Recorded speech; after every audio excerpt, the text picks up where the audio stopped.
Well, good morning. It is Wednesday. Retro in Buffalo. Jack and I at our incredible palatial studios in Marteloup, where we have the last bag of caffeinated coffee from the coffee has been used.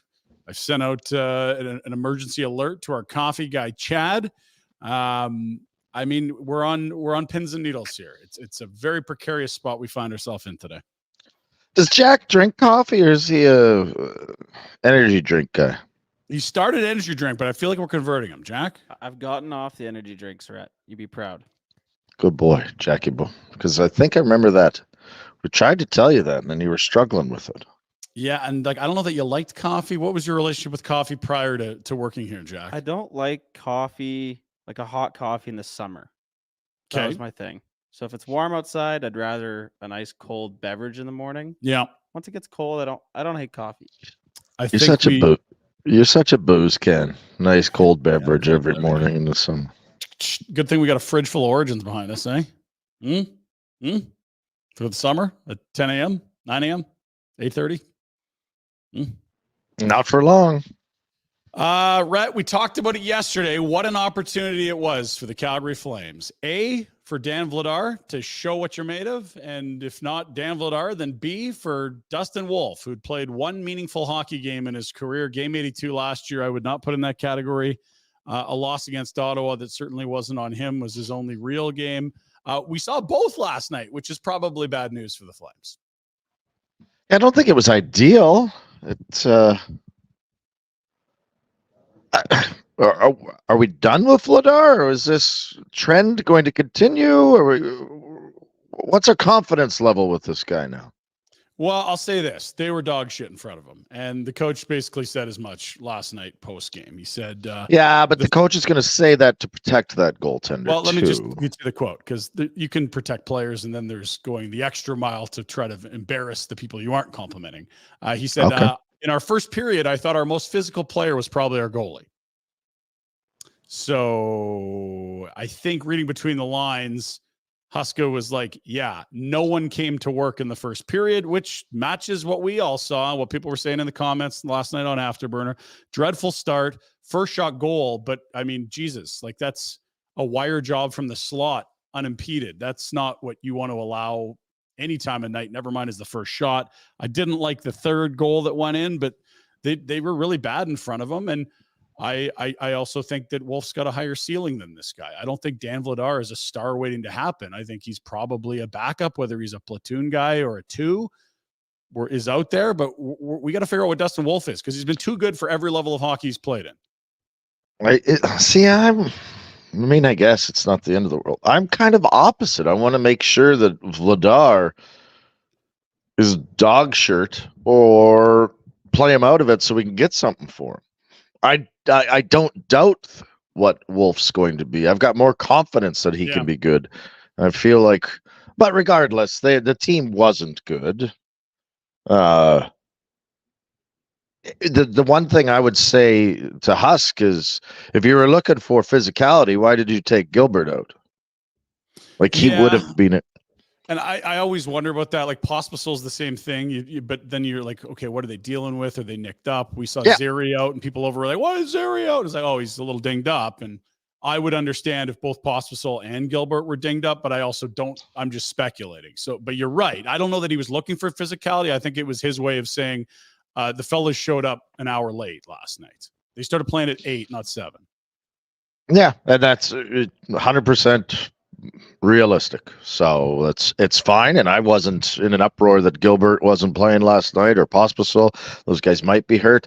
I didn't think, you watch Minnesota. They look like the team they're supposed to be last night, right? They look like a playoff team. They're 4-0 under Hines now. Kaprizov was back to being very good.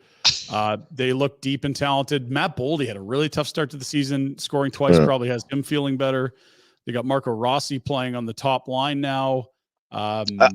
Scary. One of the things that I noticed was in the second period, the Wild had some power play time. Yeah, and they had it in the Flame zone, zipping around like just bzz, bzz, bzz, bzz. And then the Flames got a power play, a little more static. We talked about it last night. Their first power play, it was 31 seconds. They had one shot. They allowed two, and then they took a dumb penalty, and it was it. That's 0 for 1. And then on the second power play, they allowed a shorthanded breakaway that Wolf had to stop. That was the most dangerous chance on the power play. In the third, they had 2 shots. Finish 0 for 3. Best chance all night in the power play was a shorthanded breakaway the other way. Ouch. And I don't know that I've ever noticed it so glaringly that it's the high end talent that the Flames are missing.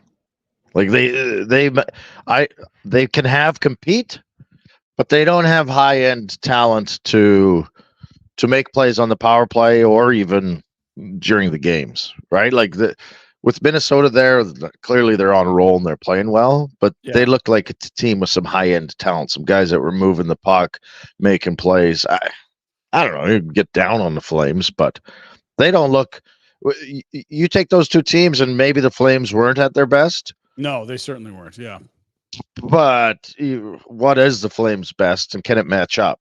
I would say Minnesota's got more talent than the Calgary Flames, and I would expect them to be better. I think they're a playoff team. I think there's lots of gains to be made in the net mining area, which we started to see last night with Gustafsson, who's always been great against the Flames, and Kaprizov got off to a slow start. Boldy starting to roll. I just think there's more high-end guys. Like they could have a few 25-goal guys. The Flames are in line for 0.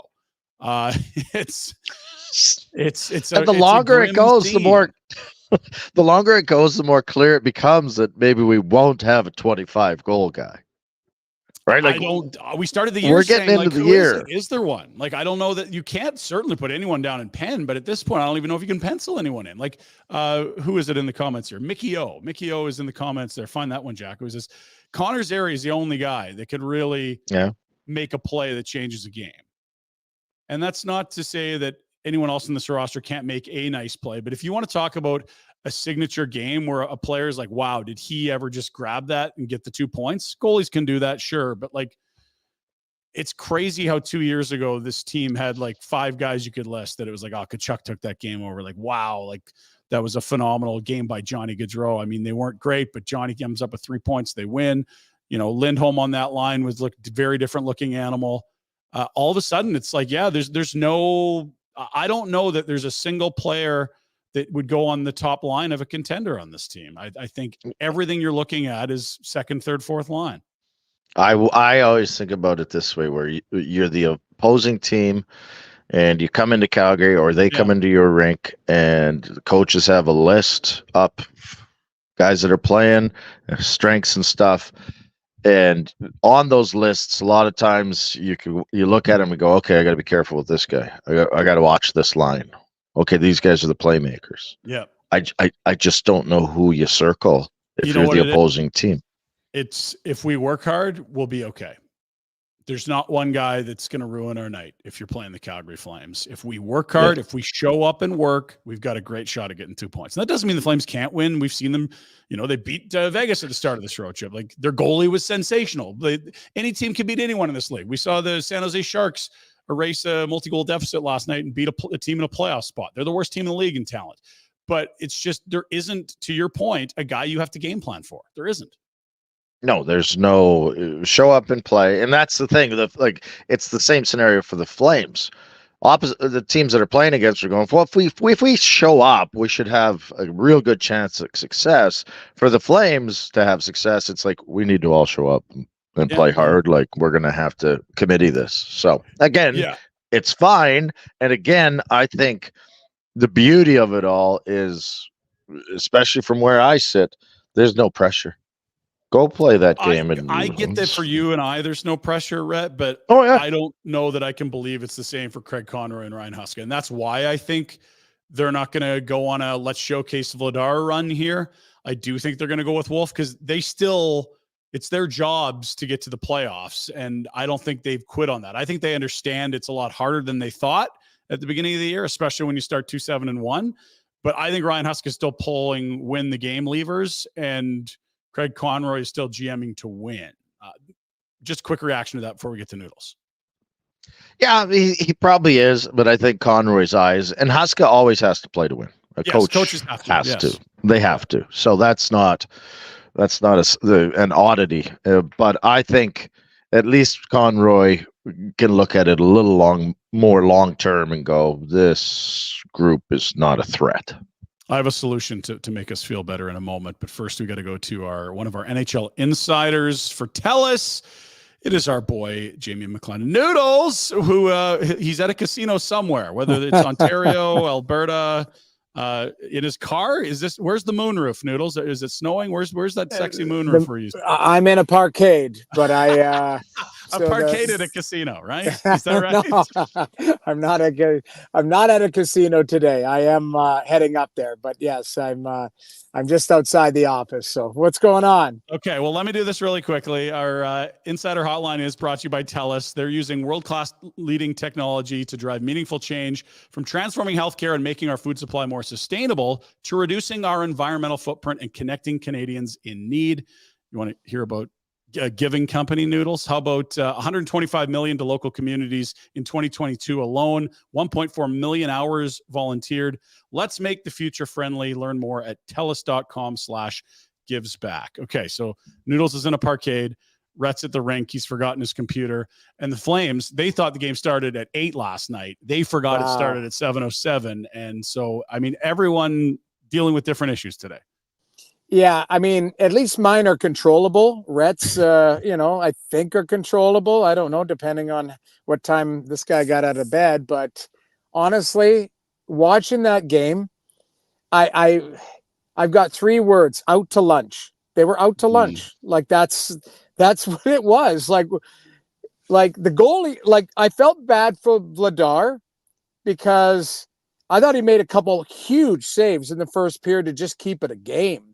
Yeah. And then, I didn't love the third goal that ended his night, which I get it. It's a wrist shot, change angle. It's kind of a 1-on-4.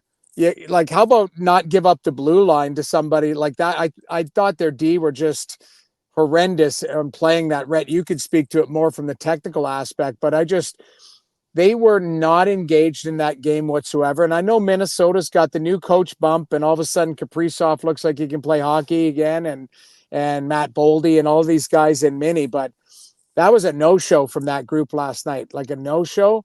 And, you got to find a way on nights where maybe you don't have it. Like, who's going to bring it? Who's going to drag you out of it? They just didn't have anybody. And unfortunately, I the big cheer for Dustin Wolf to come in. Great. I mean, Vladar, like I say, I didn't lay it at his feet. I like that Huska was trying to coach that team, trying to give them a spark. Yep. And unfortunately, they didn't react to it. Well, so they have the goalie change. You get an AJ Greer fight, and then you get a Michael Backlund goal. All of that within 5 minutes, but it didn't stay for long. The Boldy second of the night made it 4-1, and it was curtains. It was a little bit of momentum swing, and there's very few levers the coach can pull when you're down 3-0. But yeah, it didn't really change how things. Is there Noodles? Is there concern because you go back to the start of the year, the first month, really, they were dog shirt, and they would take games off. Now, I think they've been better and they've competed, but that first period and half game last night reminded me of why we'd thrown in the towel in October. Yeah. Is it just one of those nights? Have they found themselves, or are they reverting back to what they really are? Well, I think what it is, and this is they've earned this, is you're not going to get the benefit of the doubt because of how you started the season and kind of established what you can be in a negative way. So I'll give an example. Edmonton's won 4 in a row. If they lay an egg tonight and their goaltender's no good, people are going to be like that. Like, you're not getting the benefit of the doubt of your play lately because they have played better. We have seen more spirited play. We have seen, some big wins and some quality play from top players. But when they lay an egg, which we all do, and we've seen it before, the mind immediately goes back to what we saw. And we saw that, it wasn't like we saw that maybe in the last couple of weeks, because they've been a lot better. And, people have been singing their praises for being resilient, and, Zadorov, maybe that distraction's out of the room now and you move on. But when you revert back to what we saw in October and in early November, people don't forget. So you're going, okay, here we go again. type of thing. So they don't get the benefit of the doubt. That's my point. And I was thinking the same thing the first half of the game, going, there's just nothing there. Is this really the team? Like, what is the real team? I think that's the question mark from a lot of people. Yeah, and to be fair, the first month of the season, their PDO was dog shit. November, it was great. The records reflect that. The truth's always in the middle. They're not a 700 hockey team. They're also not a 300 hockey team. They're probably a little under 500, and through almost a third of the season, that's where they're at. They played 25 games or a couple of games under 500. That sounds about right. Yeah. Well, I don't disagree with that. It just, last night, I think what happens is you expect, they start to get on a bit of a roll. You want the team to find an identity. Like that's the one thing I've noticed. And this isn't just the Flames. Throughout the league, there's a handful of teams that use the term buttoned up. You just know, like Boston plays the same way every night. They may lose a couple games here or there. They're just buttoned up. They just play. They play hard. They play with structure. And if they get goalied one night and a goalie steals one, or they just are out to lunch, like don't have the legs or the minds, you get it. But Boston plays very consistently. Vegas plays consistently. The Rangers, for the most part, other than last night's game, because I watched that game, the Ottawa game, they play a consistent game. Everybody else is somewhere in the middle. Like, it's like, okay, we got an A game and we don't have a B. We've got like a D plus, a C minus game. So everyone's A, everyone has a great night. But the good teams, when they don't have it that night, they have an ability to find a B game where it's something, maybe some leader, some goalie digs him out of it, something. But like, and this is the Flames included, they don't have a B game. They have an A when we see them play well and spirited and engage in the game. And they've got a D plus, a C minus type of thing. And that's what we saw last night. So, seeing as you pretended to be a goaltender for a long time, is there the positives with Markstrom going out right now is that you get a chance to see Wolf. How are you going to manage this if you're the Flames? Like, you need Vladar to be better and to prove that he can still be a player, or at least find out. But you also have the opportunity to have Wolf come in and establish himself, or not. Which way would you lean? Give Vladar some run and find out if he's still a player, or go with Wolf and give him his shot? What's a good plan for these guys? Well, the plan too is, okay, I'll even go a step further. What do you believe the plan is for Jacob Markstrom? Yeah. Because so there's a short term and there's a long term. Let's start on the short term focus, Noodles, because I do want to talk about the long term, but I think they're very different conversations. So let's start. Let's say you got 2 weeks here. What are you doing in net? I would almost split the games, because you still need to keep in mind Vladar, who's played better and played well, it ties to the long term, but I'll keep it short term. You still have to keep Vladar's value very high, because he had a slow start to the season. So if there were teams looking at him, if you were going to go with a Markstrom Wolf tandem, Vladar had to get playing for teams to go, okay, yeah, we will give up X for that. So Vladar, if he is a trade piece or somebody that you are looking at to maybe move on from, if you believe Markstrom and Wolf, Markstrom's going to mentor Wolf, then you have to keep Vladar playing. But you want to see this is an opportunity for Wolf in an injury, in a team that is 500, we'll call it, in that range. You've got to give him some runway to play too. So that's why I said, if it's a 2-week span and you got 7 games or 8 games, I could see 4-4 or something like that, 5-3. But Vladar's got to play, but so does Wolf. I don't think Wolf's there to wear a baseball cap. You got to find out. And I believe he can play, but he needs experience. He needs the right situation. But again, in the short term, I think he's got to play some games, but so does Vladar. So I look at it as a tandem and just kind of, who you want to play on that particular night. Yeah, and sure, the obvious stipulation, if someone wants to hang a zero, by all means, go and play the next. That'd be lovely. Right. Now to the long term, a lot of people keep talking about Vladar. Why do we think, if this team's going to reload, that keeping Markstrom is the best move? Is he not the more marketable, valuable asset and a guy that wants to win at this stage of his career? I believe that he's a starting goaltender. So, if I'm LA and I know Cam Talbot's had a great start to the season, LA's won 10 in a row. Like they're just On the road, yeah. they're a juggernaut. But, it's Phoenix Copley and Cam Talbot who had 3 different injuries last year. So is LA looking for, respectfully an upgrade at that position? Yes. The Leafs, Edmonton, you name it. Like there is marketplace. Carolina can't get a save. Like No. I don't know what's Oddly. happened there. So like there's teams that are, supposed to be top freight teams that would be shopping for a guy who makes $6 million, 2 more years. So you'd have him really for 3 playoff runs. Yeah. If you're looking at it. Like, I think there would be a marketplace for Markstrom if Craig Conroy goes, I'm going to move away from him. I'm looking to get out from underneath long-term deals. I'm going to, continue to, I'm going to start the rebuild, however you want to frame it, a retool. I think there's a marketplace for Markstrom. Absolutely. Because he's proven that he's a 1. Like that's the thing. And not, maybe John Gibson, who's a 1, but he's a drowning 1 right now in Anaheim. Blackwood, I think, is a 1, but he has still yet to prove it. I like his contract. I think he's got upside. He's played in 2 bad situations, New Jersey when they were retooling, San Jose when they're retooling. I've heard, though, and I'll just say this, I've heard he's a goalie.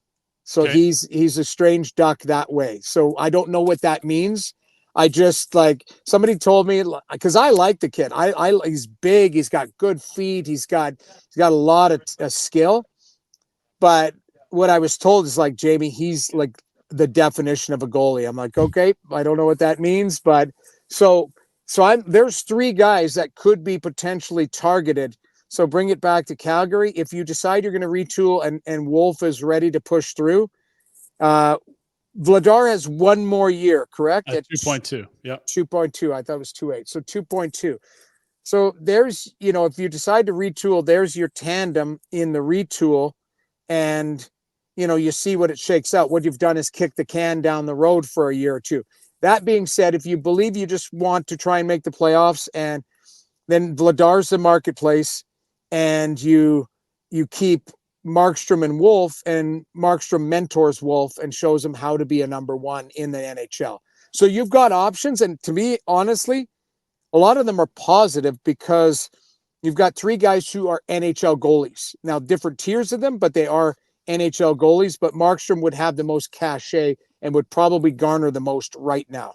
What are your thoughts on that, Red? He's got a no move, but he's here to win. He's not 25. He's in the this is his last big contract, so to speak.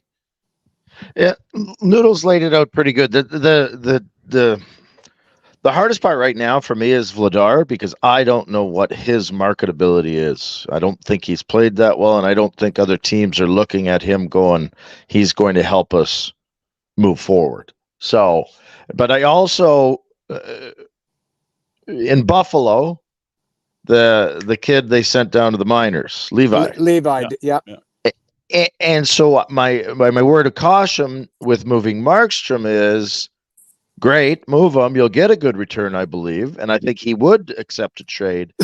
But you're putting Wolf out to the wolves. Like and Levi hasn't been able to do it, and now Levi's coming from college.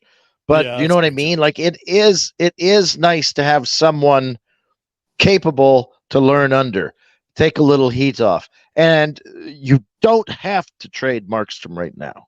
Yeah, No. You've got I time. agree. So I look at guys who pushed through. Ben Bishop was in front of Vasilevsky, and then it was, Vasi's time to push through. Okay. You make him expendable. I've always believed in having a veteran goaltender and a young up-and-comer, because the young up-and-comer can watch the veteran, how he handles the day-to-day. I'll give you an example. I broke into the league. I actually, believe it or not, was supposed to be a starter. I mean, we're all starters in lower levels before we make it to the NHL. So they had Ron Hextall play with me. He was 30. I was 21, 22. Couldn't have been a better mentor as far as work ethic, preparation, all of that. And I've always believed in having somebody who's been there and done that to play with somebody who is just learning how to be there and do that type of thing. So that's why I'm not as bullish on moving Markstrom, but I just said there's tremendous options there for Connie when he decides on which way he's going to go, because it could be an off-season move where you've allowed Wolf to continue to grow, get some development, get some games this year. You maybe move Vladar at the deadline. Again, I agree with you, Rhett.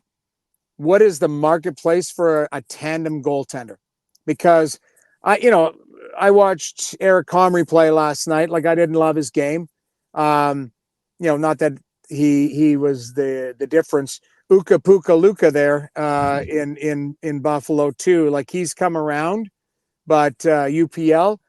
But I think Buffalo, like Vladar, would be at least a peer or maybe an upgrade on one of them. There are teams like, again, Carolina can't get a save. They might just need a different face in there. Like, it might just be, you know what, Kochetkov has struggled, Ranta struggled, Freddie Anderson's got blood clots. They might just need a face to build around. Edmonton needs, Calvin Pickard's the backup. Jack Campbell's, he's had his ups and downs as it trends on Twitter every day, whether he plays well or he had a shutout and then he got allowed 4 goals on 30 shots the other day. So it's like, I don't know what Edmonton's going to do, but if I'm them, I'm looking to stabilize that position because Stuart Skinner's not going to play 70 games. So there's options there.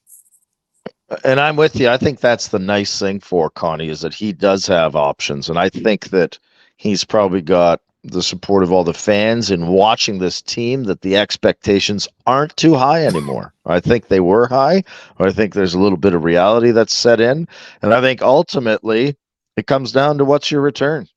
I'm not going to move Markstrom just to move him. It's way better to have Markstrom here. It's manageable. He's playing well. He can mentor Wolf. The fly in the ointment is, how good can we get Vladar to look if we're going to move him? Because I don't think you need to carry. I do think Vladar has to be gone, or somebody has to be gone by the end of the year. Oh, yeah. I would hate to see 3 guys here after the deadline, guys. I would say you've got to move somebody at the deadline, because at that point you'll know what your team is, whether you're on, whether you're pushing for a playoff spot, whether you're in it, where you're not, because I think they're going to be right around there. That being said, though, is, what is the thought process from Connie? Like, for example, I thought he did well on Zadorov, not retaining and getting some picks where, he has the luxury of time. I guess that's where I was going with. Like, Zadorov asked for a trade. Connie didn't have to trade him the next day. He let a marketplace build. My understanding is there were other teams that were offering maybe better situations, but they wanted the Flames to chew money.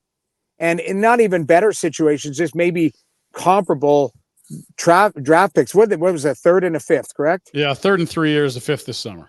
Right. So you get a 3rd and a 5th for a guy who thinks he's a 1-2, but he's really probably it's a 5, right? So, and we saw it last night. Like, we saw him. Like, I watched that game last night, and he was doing Zadorov stuff out there again. So is Tyler Myers. Oh my God, Tyler Myers did a little, I don't know. He did like a cycle play right to Jack Hughes. Like, this was awesome. Someone posted it, and it was literally Jack Hughes on the forecheck on Tyler Myers. And instead of following through on the hit, he stops 5 feet short and stands on the wall. Myers, without even looking, spits it right onto his tape. He centers goal. Woo! Yeah, it was an unbelievable. Now, initially, when I watched that live, I thought, okay, Jack Hughes probably should finish your hit on that play, kind of get in on the forecheck. He stops and circles back, and Myers, I would almost question it. Rhett, you've probably heard this, where guys will yell a guy's name from another team, like Mizey, I think that's exactly what happened. Because he put it right on his tape and JT Miller was kind of in that area, maybe going to skate into it, but he was late on the play. But you look at that, I'm coming back to the return for Zadorov. Like, Connie has time here. And as things unfold, it'll dictate. Now, we just talked about it. The next 2 weeks and how Wolf looks, how Vladar looks, might dictate, short term, if they feel comfortable enough heading down the path of either moving Markstrom or building up a marketplace for Vladar where Markstrom comes back and mentors. Like, the decision might be made for you based on the play of these two players coming up. Yeah, no question. And there's other things that are more pressing. Like, you've got 3 UFAs. None of them are goalies. It's that are high profile, high, top of the desk items. And none of them are killing it. Like, Hanifin's having a great year. I mean, I think Hanifin's having a career year, to be honest, Noodles. But I look at him. So this would be my question to both of you. Is he what is he? He's not a 1. He doesn't run your power play. He's doing it here because he's a 3. He's a 2-3. Yeah. That's what I think. He's a 3. Which are valuable guys, right? Very, very valuable. But I just, in watching him, like, he's going to have to play with a stable player. I define a stable player like a Tanev. Like, Tanev is stable for me. That's why he plays with Tanev. I agree. Right. Yeah. Like, because Hanifin will be his best when he plays with somebody who can cover up some of the, the brain dead plays, I'll call it. Like, the plays where you have a lapse in judgment. And that's the only thing. My only knock on him is there were some lapses in judgment where you're like, where'd that come from? He's a great skater, can handle the puck. He seems to have some jump to his play, to your point, but there's a 1 or 2 where you're like, whoa. He's a 3. With all the skill that he has, he's a 3. Yeah. Yeah. And on a contender, that's a valuable piece. Like, we've seen like Travis Hamonic command a first in 2 seconds. He's a 4. Like, this is not a thing that's not valuable. There are a lot of teams that, like, shit, if we can solidify that second pair, that's awesome. And if Hanifin runs a second power play or not, who cares? He's going to play 22 to 25. He can penalty kill. He skates like the wind. Like, there's no tool missing for Noah Hanifin. He shoots it. He skates big minutes, like elite tools everywhere. He just can't think it. That's it. Well, that's the toolbox. And so that's why he's a 3, not a 1, right? Right. The toolbox is so, I mean, how many great players do we see who maybe have average other things, but they think who's a great player that has an elite toolbox is Sam Reinhart. Like, I think I look at Sam Reinhart, RNH in Edmonton. Ryan Nugent Hopkins is always, he plays in 3rd or 4th gear. He's never in 5th gear. He's not a speedster, but he thinks the game really well. Like, if you had an elite toolbox, then you're right. He's a clear-cut 1, but he is a 3, and he will garner a lot for you. Does Tanev want to stay? Do they have to move him? What is the consensus there? I think you have to move him. I think you have. The next contract isn't going to be good for him, Red, is it? Like, when I look at the team, and again, it depends on what you do with everyone else, right? Like, if Hanifin's gone and you need people to still play in the NHL, and if he likes it there in Calgary, great. If I'm him, I want to go and play on a team that's going to threaten to win. My fear with a guy like Tanev, I think he'd be great, and I think, what are you going to get out of him moving forward? How many guys, Noodles, at 33, rugged defenseman, it just ends. It just ends. And he 34 is this month. Like, this is the time to sell without question in my mind, especially if you're retooling, Red. This is a contender asset, not a agreed asset. Yeah, and you know what? There are teams like this team here in Toronto.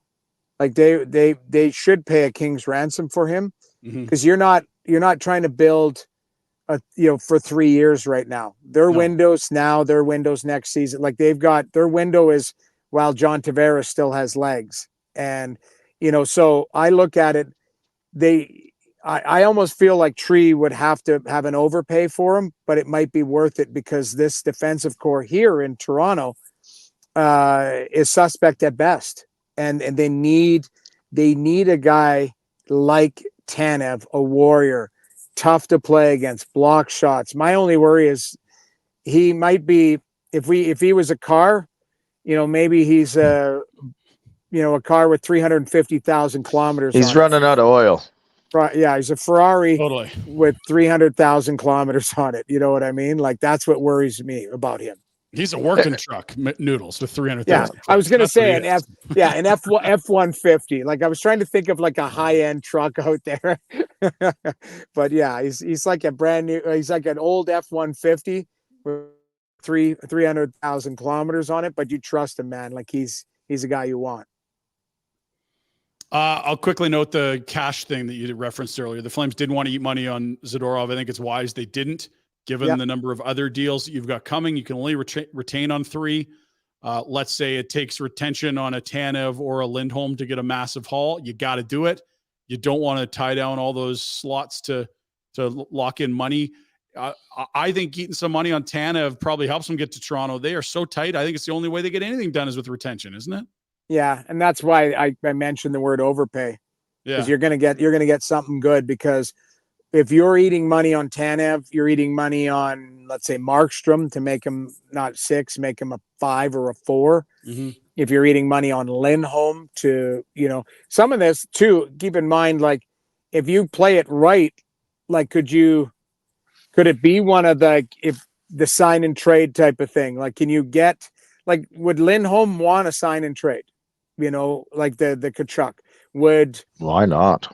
What Hannah exactly, like that's it. All it does is, for me, it drives up the price for Connie. Yeah. Because you're not trading away a rental. You're getting, because that's the whispers around here is Tanev's a local boy from Toronto, could sign here in the summer. You're gonna, maybe Tree's not offering a lot because he can get him this summer type of thing. And or it might be a trade and sign or a sign and trade type of thing. So like if Connie holds tight on him and says, okay, I'll eat a bit of money on him and I'll sign him to the extension that you are going to sign him to this summer anyways, but I need X, I need the draft pick to go from a second to a first or vice versa, or add in a second one. That's what I'm thinking. As far as if I'm the Flames, you've got to be creative in that scenario. Okay. You noted Ottawa. They've hardly played. I was looking, Noodles. They're last in the East, but that's not fair. They're like 6-7 games behind some other teams because they went to Sweden. They needed some time off after. Safe to say DJ Smith, the hottest seat in the league right now. Like a big win last night, but God, like it's supposed to be happening. I look at that roster and I look at the Flames and I'm like, how are you not better than the Flames? And they're 500. You're right. And they just clawed back to 500. Really good game last night. I don't know if you saw that they added Jacques Martin this morning. So the Count is back. He's, real tactical coach. He was my coach in Florida. He's a good guy, really well respected in Ottawa. Does that put DJ on the clock? I don't know. Maybe he comes in to assess how things are behind the scenes. I think the one thing I've learned from Michael Landauer, Stevie Stais, is there's no knee-jerk reactions here. They had to, the Pierre Dorian thing, I don't think it was a knee-jerk reaction. It was just a necessity out of what had happened, with the draft pick and all of that. Whatever that trade was, I can't remember what that trade. Oh, the Dadonov trade. Dadonov. So, I agree. They've only played 5 road games out of 19 as well. Like they've got to make some hay here. I'm doing their game tomorrow. It's the Leafs Ottawa in Ottawa. They play every second day till like January 20th. Jeez. So this is their schedule. They've got to get going. You're right. I look at the roster. They should be better in the standings. They haven't gotten the consistent goaltending. Forsberg's been really good in his last 2 games. Korpisalo in Columbus the other night wasn't great in his return to Columbus. So he needs to be better. The Shabbat injury, I think, is going to hurt them again. It sounds like they might announce that he might be out a little bit longer than expected because he played the other night and then now he's out again. So, they're in one. But I agree. We can't judge them until they've played 25 games like everybody else. Yeah, that's fair. Okay, where do you go from the parkade here? Give us the rundown. Hopefully you haven't locked yourself out today, anything like that. I did not lock myself out. I've got a 1:00 meeting here with a friend, and then I've got a couple shows. I was on Sports Center last night and Jay talking about the gritty gutty Flames. So we'll be talking about them again today. Not too much, nothing too crazy. I got a son who's sick at home with strep throat, so the little man is he was a little bit weepy this morning, but we'll get him to grind it out. Stay away. Exactly. Rhett's gonna turn off his screen. That's how. Wow, kids are so germy though. Yes. Like they're the germiest little trolls you've ever seen They in your are. life. Like How old? He's 6, and Yeah. I sleeping beside me, coughing in my face yesterday. So I'm on the cusp. I'm sure I'm getting it next. Yeah, Get a vitamin C, nebulizer. Nebulizer. My nephew, I still remember. I tell it lots. I was at a rink in Calgary, and I watched him walk down the handrail and lick the handrail the whole way, just like a 20 section of hand, just lick the whole thing. Yeah, and he's fine. He's building up his immune system. That's what he is. That's what we need. Yeah. Delicious. Yeah. Have a great day. Thanks, Noodles. Okay, guys, have a good one. We'll chat soon. All right. Later.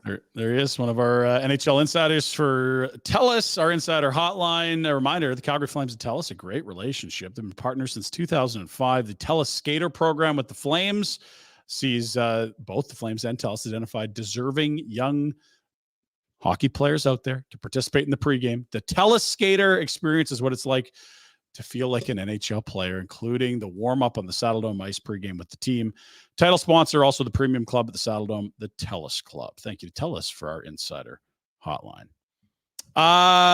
Did we learn anything on the goalies, or is it just things we were already thinking? We just all took turns saying them out loud.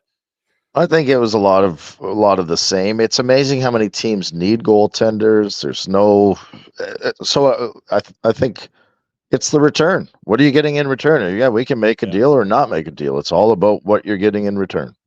Yeah, and I'd the hate to interesting make money on one. Vladar. That's not one I'd want to do. Yeah. Well, and that's the interesting one is I know that it looks like the Zadorov not eating money is a big deal because it allows you to eat money on other contracts. I would like some confirmation that they will eat money. Right? Like I can't decide. It's not a common theme for the Flames to do that. And I can't decide if ownership was like, we're not eating money. So whatever trade you can make that we're not paying someone not to play here. Was it that? Or was it we're strategically getting rid of all the money because we're going to use it somewhere else? I'm not convinced of one or the other. I'm just confused because the hockey ops has a budget of the cap. It's not like you're going over the cap when you eat money. You still have to stay under the cap. It's not an added expense to an owner. And if you're getting more back in trade, which you do, it's entirely justifiable. It's not like going to Uncle Murray and asking for another $2 million. It isn't. Your payroll is still your payroll. Like you don't go from 83.5 to 85 million if you eat some money on a trade. But it's still real money. Right. I just don't think it makes it's sense still money. I get what you're saying. It's your payroll, but it's still money, right? Like, so like my concern would be if this, and I'm not saying it's not a thing because I mean we don't know how the owner operates. He doesn't speak publicly, which is his right.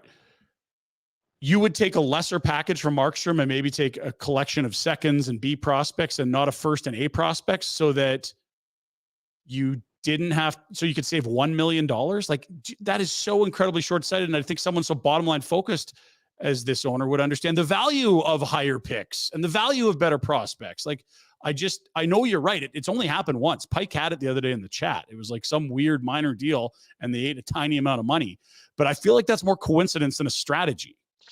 It may be the situation they've never been in where they needed to eat money. I have no insight on it. I'm just curious because it's never happened, and and you shouldn't be planning for that to happen. Like it's not good management to go, hey, we're going to sign this guy, and if we have to eat half the contract, who cares? Like that's not a good strategy either. So you shouldn't put yourself in that position. We've just never seen it in Calgary. What are they going to do? Yeah, I mean, I don't know that it's bad strategy. If you're looking to retool and get good returns, it's an easy way to get better returns in trades. It's an easy way to add more picks. I get what I think you're misunderstanding what I'm saying. Like you're saying you want to be good, you don't want to be in a selling I'm saying position. when you sign Jacob Markstrom, you don't sign Jacob Markstrom thinking, "Hey, we'll eat $3 million in 6 years." No, The strategy, right? Like the strategy for signing Markstrom is to win. Yeah, and that's what the point. playbook for every owner is win. I get it. It's just that only 16 teams get to the dance, and if you aren't going to win, there's opportunities to make your chances better to win down the road. We're saying the same thing. I mean, yeah, it can be done very well. Like we watched Arizona just load up on extra second rounders the last 3-4 years just by taking bad money off other teams and getting paid for it. Their owner had to spend money on guys that weren't good. He got a lot of second rounders out of it. And yes, they're a floor team, not a cap team, but I just think it's good business. If you're in a position to sell, why not make the best sales possible? 100%. And we are again repeating each other because I'm with you all the way. Another thing we'll agree on today, Wednesday, right? I believe it's 25% off Wednesday. 25% off pizzas and flatbreads at Mad Rose Pub. We can agree on that. That's a move. Now, I've never had the flatbread. Is it different? So I think a flatbread's probably just more of like it's a rectangle and it's a thin crust because at Mad Rose, I don't want to say it's deep, but it's not a thin crust pizza necessarily. Gotcha. We see the nice layers of cheese. It's brown, toasty on top. 25% off is a move. So if you were here today, we could go watch the Carolinas and the Edmontons try to have the worst goaltending in the league. I think that's the battle by some of the advanced numbers. Who's had like below expected net minding, like Carolina, Edmonton, or 1-2. You don't watch that game? Go to Mad Rose. Why not? Why wouldn't you? It's in Royal Oak. 20 beers on tap. Kid-friendly Saturdays, Sundays, and Mondays. And it ain't the run-of-the-mill pub food. Not at all. Unbelievable top shelf grub. Burgers, pasta, steak, full entrees, and one of the best pizzas in Calgary with that gourmet dough and sauce made fresh daily. Visit their website to order takeout. madrose.pub, 15 Royal Vista Place. And if you eat a whole wheel to yourself, that's fine. Don't let it ruin your month. You were hungry. You could go further back. It might even be longer than a month. It might have upset someone. You know, you're probably going to feel full for a bit. You might need to nap in your car in the parking lot for an hour, but don't let it ruin your day, your week, your month, it's not like your year. Just because you could skip supper if that's what you did. You're being efficient. Now you don't need another meal. That's right. You're intermittent fasting. I'm only eating once a day. You're loading and then fasting. It's brilliant. Don't beat yourself up. Okay. We've got Arizona coming up quickly. I still haven't got the passport thing started. Really? Touch and go. They say like a certain number of business days, and I'm like, that sounds like not a lot of days. That sounds easy. We can get that done. And then you're like, wow, there's weekends. There's a lot of holidays coming up here. Like there's 3 holidays within a week there. What is it? Boxing Day, Christmas, and New Year's. Like, fellas, we got to get organized here.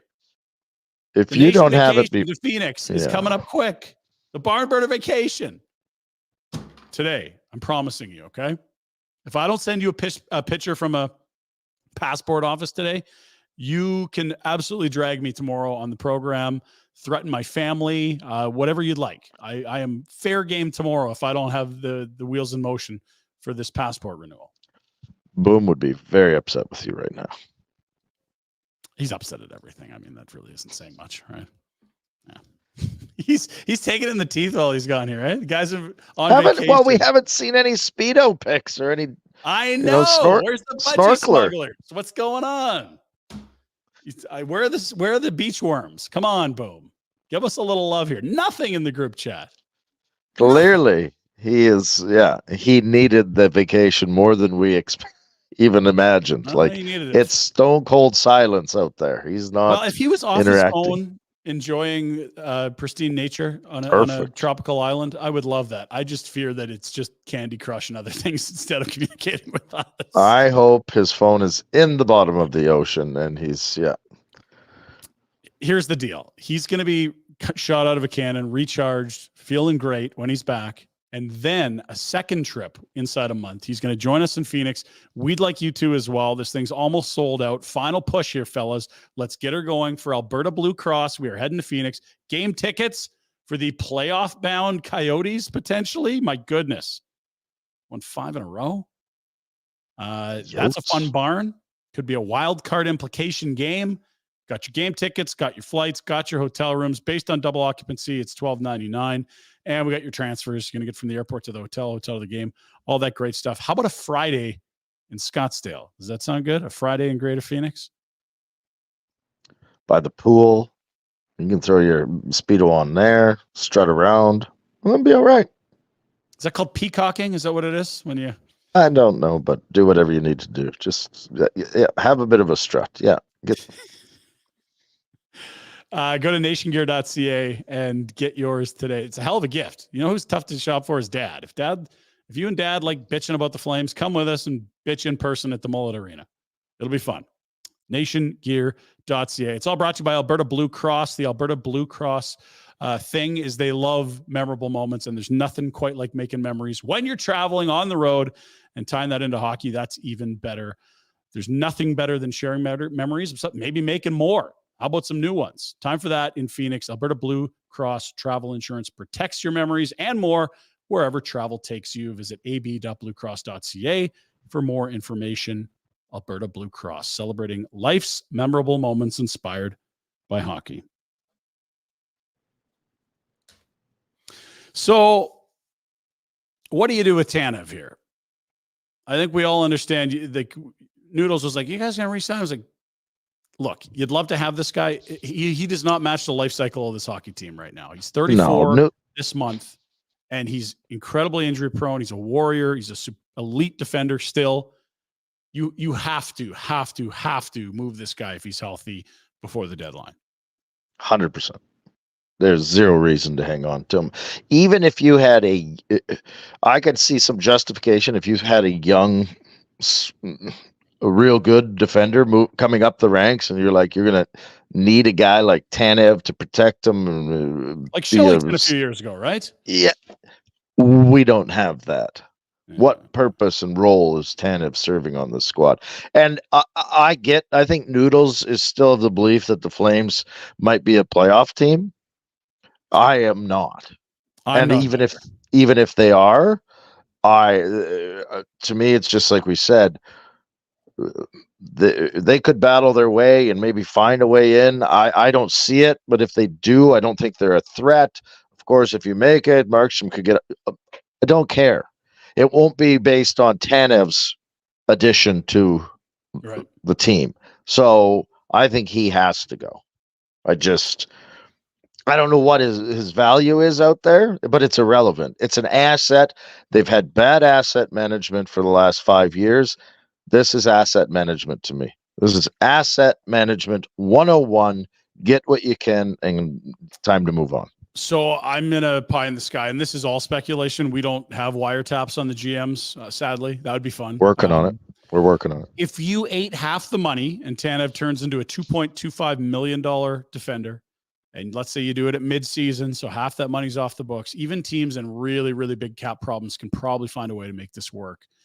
Would you expect a first rounder back for that kind of a favor, eating half the money? Is that too much? And if you're a team like Toronto, and let's say you're picking 27th, it's pretty much a second rounder, isn't it? Yeah. But you're going to look at, for a team like Toronto, you're going to look at where's the biggest weakness. Is it the D or is it the goaltender, right? Yeah. You're going to throw all your eggs into a basket, I think. But I don't know. A first does seem aggressive, but maybe. Without retention, I don't think you get it. I'd say that. No. I think a second is very reasonable. The problem is that teams are dealing with, they're all going to be late second rounders, right? But what you can't forget about is there's other teams that by the time the trade deadline come around, they're eliminated as well.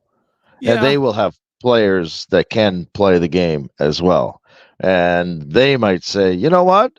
You're going to give up a first for Tanev? Well, we've got a guy that's younger and better, and we'll eat half. So give us that first, right? Like there will be competition for this. I don't even know what I'm trying. I don't There's have lots of rental D out there, is what you're saying. Yes, there's going to be lots of competition to get return for players that aren't fits for organizations. Yeah, we know there's 16 teams that make it. There's 16 that don't, and typically you have sort of like that 15 to 18 buyers. Like there might be teams that are like, okay, we're in, but we're not buying, and other teams like, well, we might be able to get in, but I'm not comfy giving up assets if we miss. We'll see what the market develops into. Yeah. I'd trade him at Christmas. Honestly, if it was any other player, I'd say wait till the deadline and get a haul. I just go look at the games played column for Chris Tanev, his whole career. If you feel like he's been dinged up in Calgary, it's actually the healthiest run of play he's had in his whole career. It's the healthiest. And if you think there's a 20% chance that he's going to get injured, you've got to move him. It feels very low. It does. It does. You got hit in the fucking face of the puck last week. You've dodged a bullet, Connie. Move him. And I see, and I'm kind of the same, and I think we're again saying the same thing. I don't need to maximize risk nothing to maximize. Yeah. Don't hold out for a first and watch him get injured. If you could have had a high second or a second plus at Christmas, I'm with you. I would play patience with the other guys. Hanifin's been incredibly durable. Lindholm's been incredibly durable. I don't feel any sort of like urgency on that front. Yes, they could get hurt. Any player in the league can get hurt. I don't think, but with Tanev, the level of risk you're inheriting every week that he stays on this roster is significantly higher than almost any other player in the league. Agreed. Pinder Report time for Village Honda in the Northwest Auto Mall and online at villagehonda.com. Pre-owned inventory, they got lots of it. Access to over 400 vehicles in their dealer group as well. All makes, all models, and all budgets. Check them out at, in that Northwest Auto Mall. You're going to love that. Up just off Stony. New vehicle pricing as well is MSRP. Let's start with a little clip from Afterburner last night. Cammie's getting comfy. Look out, Rhett. She's good. Look at this. We remember Mika, like little Kipper, the Kipper kid. We've got Wolf Kid. Young pup. Yes, young pup. Runt of the litter. Oh, no, you know what? Call him the runt and just draft him in the 7th round. Watch him become a star. I love it. I don't know where you were in life when little Mika or baby Kippersoft, whatever the hell we called him. Kipper Kid. When that was going on, I'm sure he is still around. He's not doing the things he did that made him famous in terms of mimicking Mika Kippersov's every move behind him on the glass while the Saddle Dome faithful just went, oh, because everyone loves Mika. And the only thing cuter than a great goaltender is a kid emulating a great goaltender. We have our second kid goalies. I love it. Someone find that kid and get him back in the dome. It's this is fun. There is, we said it last night on the show. If it's the NFL, there's nothing more exciting than a young quarterback, a franchise quarterback, because anything's possible. And in hockey, it's also a burgeoning young net-minding star. And I'm not sure the Wolf's there yet, but there are hallmarks here of great goalies. There are some commonalities. I just made up a word, maybe. You see what it's a good word. I love commonalities. Is there? Who's done that? What he's done? No one. Like that's what I mean. Honestly, so I'm not convinced there are commonalities. I love the word, but I'm not sure there's many guys that have had the success that he's had and then just climb and dominate. We said it last night as well. If he's 6'3", there's no way he's played 118 HL games. He's been up long ago. It's a good point. Too small for the Western League. It's not going to work. Goalie of the year. Okay, well, fine. Maybe it's going to be okay, but maybe it was just 1 year. Goalie of the year, 2nd year in a row in the Western League. Fine, but you know what? When he gets to the pros, real men, like very different than junior. Not going to happen. Rookie, goalie of the year, AHL. Okay, this guy's pretty good. Maybe it's the system. I know the coach is getting a lot of love. AHL MVP and goalie of the year. That's a 4-year run that's never happened. No. He's been too good for every league he's played in. Period. Stop. And a great comment from Walshy here. Sorry, Rhett. The best part of the game last night, the fans went nuts with the howls when he got called. Either A, replacing Vladar, B, that shorthanded breakaway save. The fans already love this kid. Well, and you should. There's more than enough reason to be excited. The only negative side would be, how do you continue to do that at that pace? Like, what are we talking about? It's going to be a tough league to be the goalie of the year this year if he's up. I'll say that. Yeah. He's got a late start. Like, is it a letdown if he's not MVP of the league this year? Like, no, if he graduates this year, I think fans will be happy. Yeah. Also, he has to graduate. I know the Saddledom's not the newest, but maybe we could find this old janky mascot thingy and bring it to Calgary. This is in Sudbury, Rat, where the Wolves, after they score, they bring out the wolf over the ice. It's terrible. We need this in the dome after a big save. Oh! I don't think we do. I think that's terrible. That's a lot like the stupid Wranglers, the dancing horse, weird horse dancer. Yeah. No, Right. Let's listen. We don't need to copycat. We've got a great thing ahead of us. Let's get creative, folks. Bring some ideas to the table. And to your point, I think it was maybe even last year or this summer, there's already the fans are howling after saves. What was that stupid toy we had in the old studio? Why don't we have that? Like, there's no bobblehead. Here you go. Turn them on. He's played 3 games. We're already in love. If I had to guess what jerseys they'd sell the most of between now and the end of the year, I would say Zary and Wolf. Any other candidates? No, Wolf will dominate. Zari's been good, but people love goaltenders. They love goalies, man. Love them. Wow, they're smart enough to know that, these guys might be important. You think goalies are important? Like I've heard. There was a guy at the game last night. Let's see if he was important. Dropping the puck, ceremonial face. Look at that, Fernie. Looking good. He was a good goalie. So if he was good, then his teams must have 2 Stanley Cups and a Conn Smythe in one of them. Yeah, that does sound important, Brett. Good point. Look, do that, Wolf. What a stud. Do that. He makes Wolf look like he's 6'6" too. Fernie can do it, so can Wolf. Love you, Mike. Let's peek at the gauntlet run. This is the murderous 15-game stretch, although I think this is just the first 13. There's like an Anaheim, LA that follows those 2 Florida teams at the bottom. Good start, Rhett. They were 3-1. Back-to-back losses, and now a Carolina club coming in. It's like a wounded animal coming in. It'll be a tired animal. I'll tell you that. I don't know what they're going to look like tonight against Edmonton. Edmonton has had 5 days off, I believe. But Carolina will be playing their 3rd game in 4 nights on the road at the Dome tomorrow. I mean, if you have to play the Hurricanes, that's probably the way to do it. I don't know. It was looking real good at 3-1. Now I'm less. Yeah, a little more back skeptical.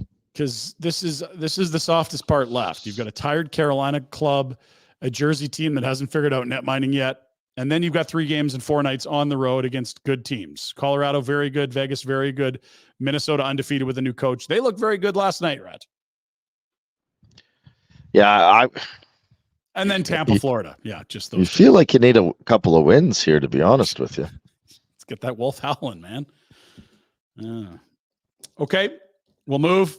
Standings look like this.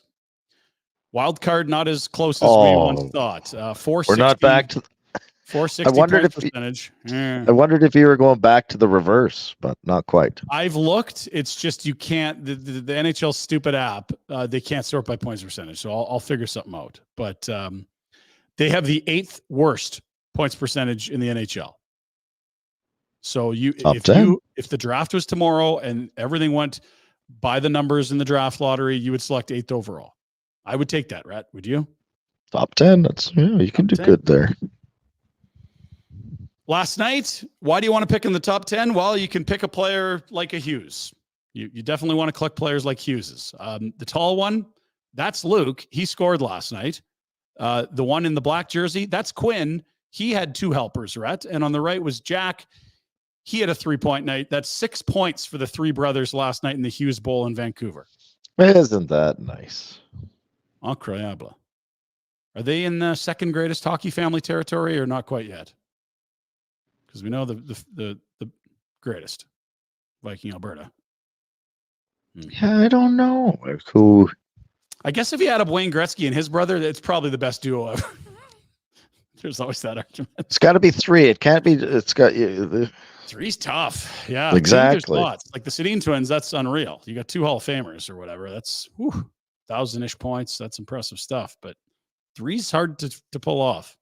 Mm-hmm. It's good stock there, the Hughes family. Kings did it, man. It looked like they were screwing it up. We told you all they need to do was to win to tie the NHL record for consecutive road wins to start a season. 10 in a row while the visitors this year. They were down 3-0. 3-0 to Columbus Reds. Sleeping. It is the first 3-goal third period comeback of the year. Phoenix Copley was in net, and there is all kinds of heat on the Blue Jackets. Minimal minutes for Fantilli, for Kent Johnson, for Juracek. All their young players basically got benched. What are you doing, guys? You're not good. The kids are your future. Oh, that coach really seems like he's floundering as to what approach to take. the whole organization is. When you factor in guys, the Babcock thing and the desperation from the GM, and then Pascal Vincent coaching like it's Game 7, it's not. There's a house cleaning coming for sure. There's got to be. Rhett, who do you know in OHIO? Because there'll be some job availabilities there real quick, I'm thinking. Yeah, you don't have to be from Ohio. They'll take anyone. No, it just helps if you have good contact there, good source. Maybe you know the owner. No, Jeff Rimmer. Okay, that's the broadcaster. That's helpful. A little bit. Jody Shelley, you know Jody? This is Lane Lambert, the head coach of the New York Islanders. He's not happy. They blew a lead to the worst team in hockey, the San Jose Sharks. We had the game under control with 8.5 minutes left. To lose that hockey game is sin. Sin. Forgive me, Father, I've sinned. Like, he's not trying to be disrespectful to the Sharks. Everyone knows what the Sharks are doing this year. They're going to be last in the standings, and they're going to hope to win a draft lottery. That's to blow a third period lead against the Sharks is sin. Mm-hmm. They were up 4-1. They were 4-1, and then 4-1 after a power play goal at the 8:27 mark of the third period. Oh dear. Ooh. LeBank's first of the year at 11:55. Hurdle back-to-back at Banks 16:49. first of the year. Oh my God. I know. And then Eklund in overtime sinks their battleship. Oof. There's a team that might be selling. They're actually in a playoff spot, believe it or not. Look at The the Islanders? Yeah, I believe so. I'll Oh. pull it up right now. I was just scanning this morning. They were hot garbage. They are by points percentage out by 1 spot, and by straight points they're in. It's them, Washington, and Toronto fighting. Sorry, them, the Devils, and Toronto fighting for 2 wild cards. Did you see Lane? Just the picture. The still tells the whole story. Did this man just commit a sin? He's just sitting there, completely disgruntled. Can you show it again? I looked away, Jack. I didn't get to see it. It's the posture says it all. Nope. Where's my Lane? Come on, Lane. Can't play. Can't play. No Lane. The socks are good too. I don't know if you can see it in that angle. No. Oh, he's not happy. That is not a happy coach. Oh. Well, he's got Lou breathing down his neck. I was so just no. gonna say, do you think Lou called him? Hey, come up for a quick chat. Fuck. We blew a 3-goal lead to the Sharks. Tonight, what are we looking at? Let's see the slate here. Not too busy, not too light. 4 games, the perfect amount. Stars, Panthers, that's 2 cup contenders. Bolts, Penguinos, okay. Blues and Knights, and hey, look at that. Edmonton back after a 5-day break, hosting Carolina, who will be in Calgary tomorrow. It's not fair. The schedule maker Flames on second half of the back-to-back dip. It evens out over the year. Don't worry, Edmonton. It's going to be okay. Some crazy things happening in baseball, Rhett.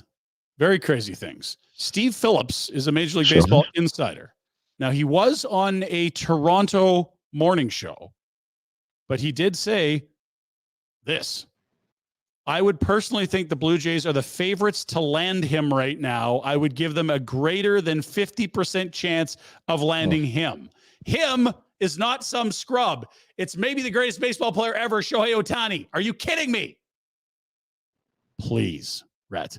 Please. Oh, Loves the AI's North. already done it. AI. Look at AI. It looks beautiful.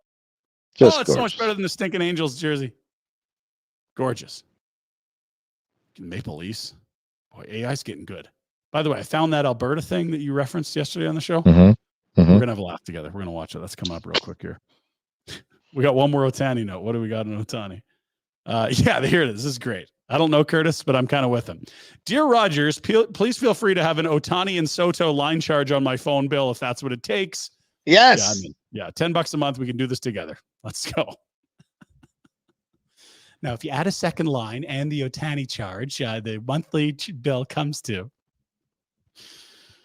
Christine Sinclair played her final game in a Canadian uniform last night. The greatest female soccer player ever is a Canadian icon, and she got a rousing response when she left the game after about an hour. It was a friendly against Australia. Matilda. And Rhett, if you look, that's BC Place. They renamed it Christine Sinclair Place for the day. SC Place instead of BC Place. Look at the crowd. Do you want to guess how many people were there? This is far from empty. I don't even know how many it holds.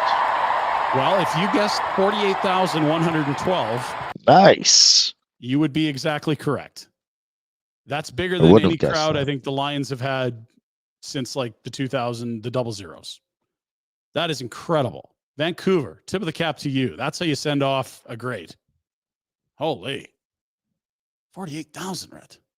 She's doing quick. She's played for a long time. She scored a lot of goals. I don't, Father Time's undefeated, right?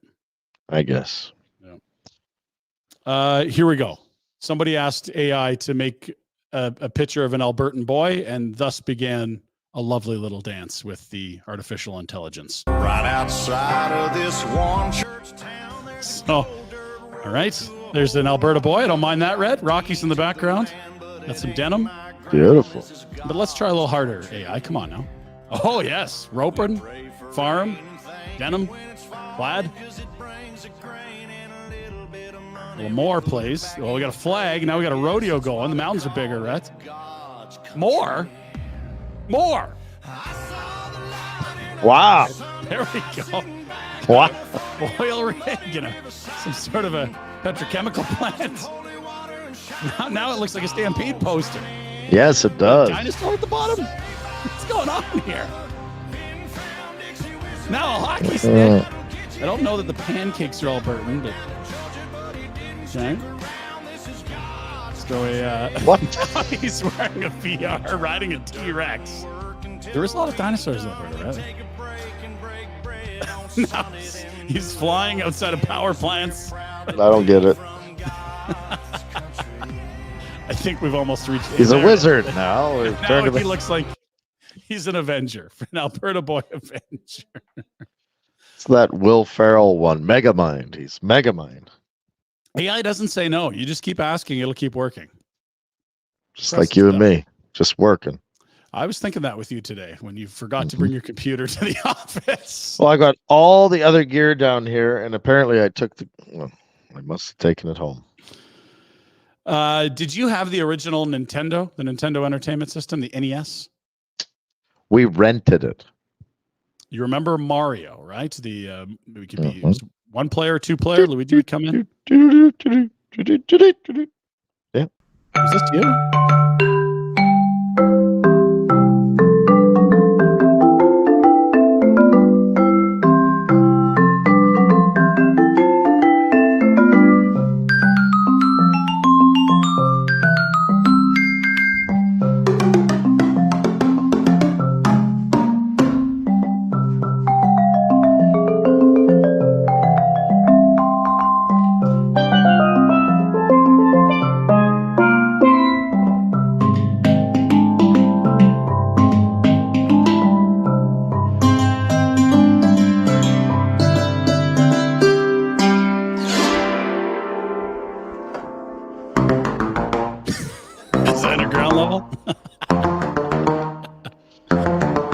you go down the tubes, right? Like 10 instruments already. I didn't realize there was so many members of the percussion family. This person needs.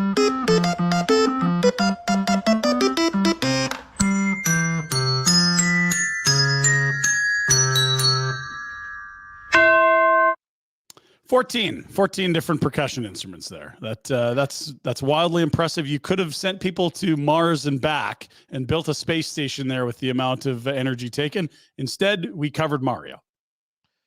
That's time well spent right there by that person. What an accomplishment. Hey, it made the show. Can't be that bad. Speaking of making the show, when you're in trouble and it's a near accident, you've got to have your friends nearby you saving you. I'm sure this happened to you at the bar, Rhett, whether it was you or Razor, maybe me at that thing we did where you remember the hockey teams and the one guy was threatening to fight me. You got to be there to protect your buddies and help them when they're in a tough spot. Let's have a look.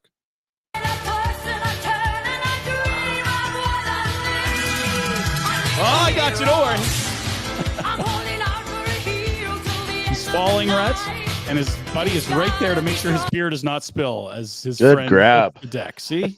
That's what friends are for. You can't let that beer spill. I got that for you, buddy. You'll recover. And finally, thank you to the 1 million people that sent this to me on Twitter. I had it yesterday, but we're spreading out our kangaroo news for the third day in a row. We got Ruse on the loose.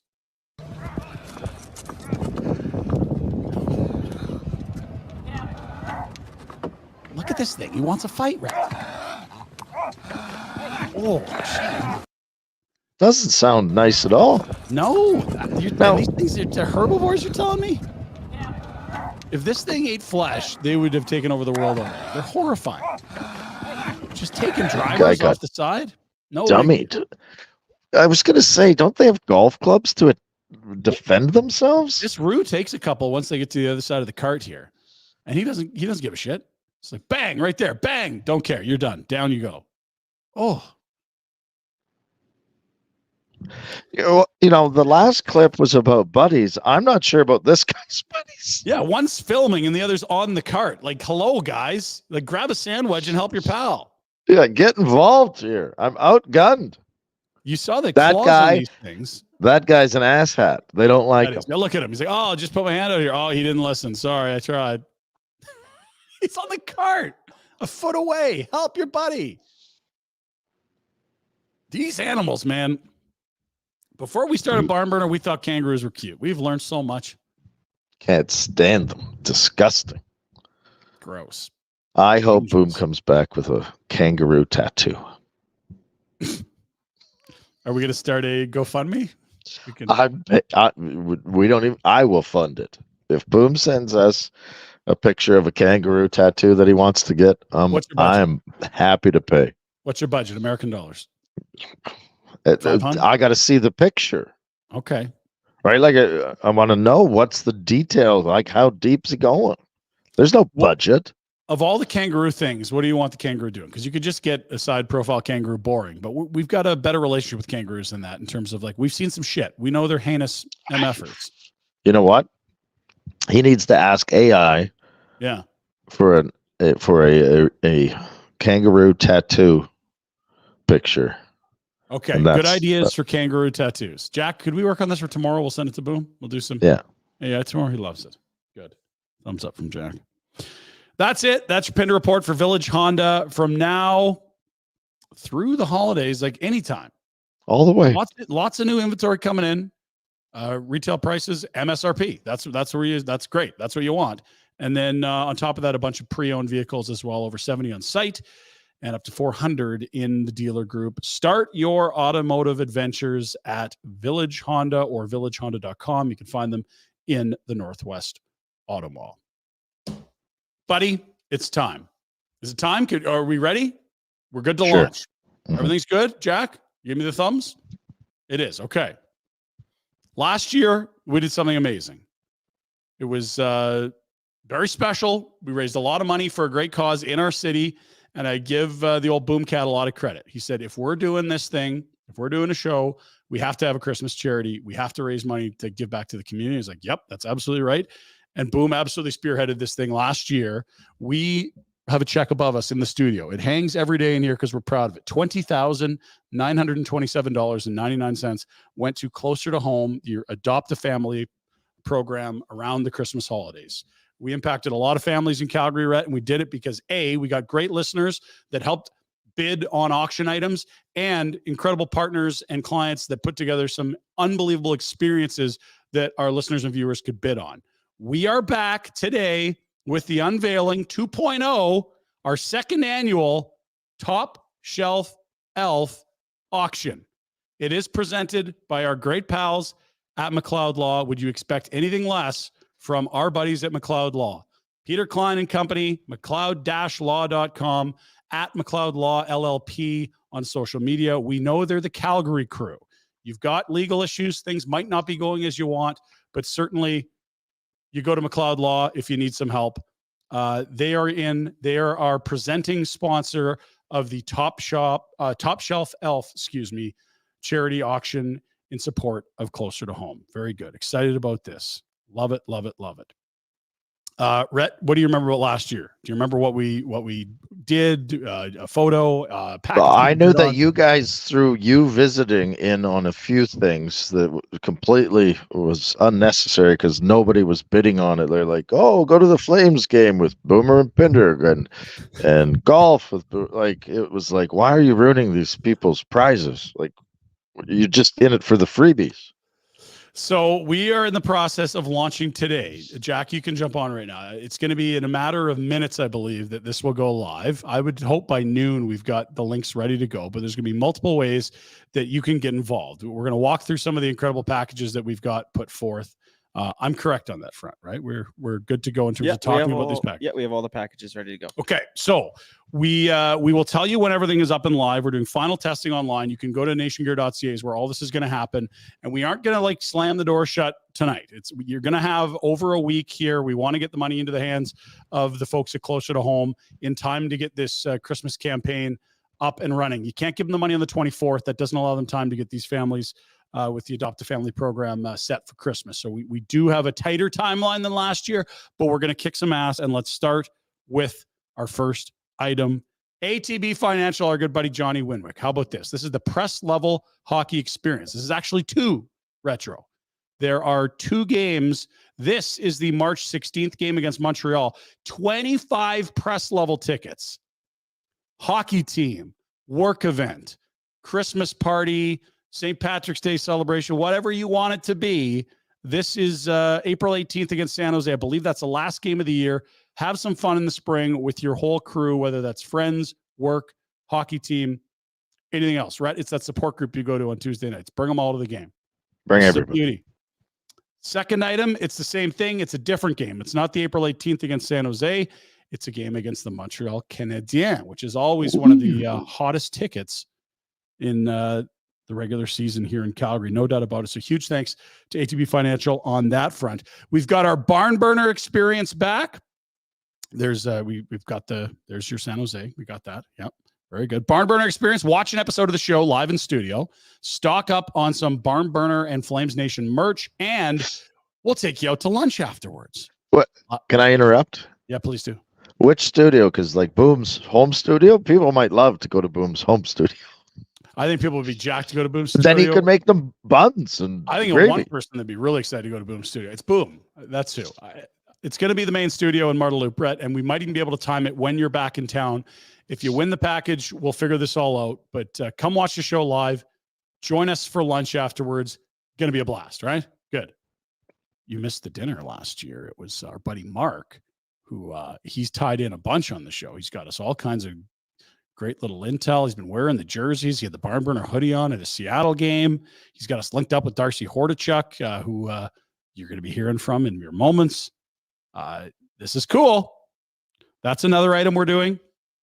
Let's move to the next, Jacko. Our third different item, I guess 4th if you include the 2 different games for ATB. The Bon Ton Meat Market. Look at this. A whole hind quarter of premium locally grown beef. That's a lot of beef, Rat. Oh, summer's coming. Like, you are set. You are just absolutely set. Load up, and whatever it is, stews, burgers, steaks. Well, you're set.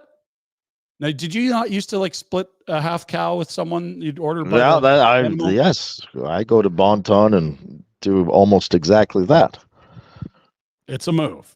every month. Thanks to our great buddy Greg. By the way, ask Gret tomorrow. Get your questions in. Ask Gret at FlamesNation.ca. That will be one of the items that we will have up for auction as well. Let's move on. We've got a bunch of the local sports teams excited to be involved with this year's. One of the new packages is the Calgary Surge Experience. Rat, did you get your Lugans to a basketball game this summer when you were back? No. You did not. Okay. We got Boomo to a game. I was very impressed. We got him out of the house. They play at Winsport, Rat, except here's a little wrinkle from the Surge this year. Their home opener at the Dome. So here's what it is. Season opener at the Dome, 4 tickets and 4 Surge jerseys. Yeah, that's how you do it right there. The big building, the big game, decked out in the jerseys, great logo, great gear, and all the way to the final last year for the Surge. Great club as well. Excited for that experience and that package to be bid upon. Next, what do we got? Cavalry FC. They did it last year. They're doing it again. 4 tickets, parking pass, scarves, and hang out with Tommy post-game. He does his post-game media press conference, and then you're going to have a little meet and greet. You can chat with Tommy, maybe get a little tour. Tommy's very nice. Compliment his hair. Anything's possible. That was a fun one last year. The Foot Soldiers, Cavalry fans, very excited about that one. Very cool. We've also got the bull busting is back. This is maybe the most difficult thing out there, Rhett. It's sold out already. Like as soon as they're done one year, the next year's sold out. Cody does multiple days of bull busting at the Grey Eagle. We have got tickets to the event for you, 4 VIP tickets for the Thursday, July 4th event. Access to the pre and post party, Grey Eagle Event Center, VIP seating, parking, food, drink vouchers, and meet and greet with the world champion bull rider himself, Cody Snyder. So cool last year. We had great winners last year. We had a great night. A bit of rain, but if it rains, you just go inside and watch on the big screen. It stops raining, you go back outside, watch the Bulls. It was great. That might be our biggest ticket right there, Rhett. That is something. Although, look at this. Stamps are in as well. Big thank you to Jay McNeil and the Stampeders for sending this over. 4 tickets to the home opener. Also, tailgating parking pass, pre-game field access, and a team signed jersey. Love that. Walking the field's got to be cool. It's the same as last year. You got to do the Bon Ton and this one. Then you got a nice combination. You can grill, get all the food. How much would a hind quarter of a cow be? Like, how big would the tailgate be? You would have a good time. You're going to have one hell of a party. Very popular. With dozens and dozens and dozens. Yeah. Very popular with your friends. As if that was even possible. Oh, look at this. Looks happy. Doesn't he? I don't know if he can hear us or not. Oh. No, hi, buddies. Dean, how are you? Going?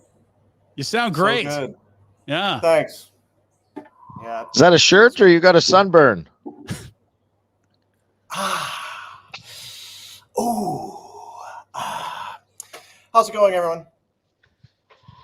We're doing good, man. We're unveiling the Top Shelf Elf, our 2nd annual charity Christmas campaign.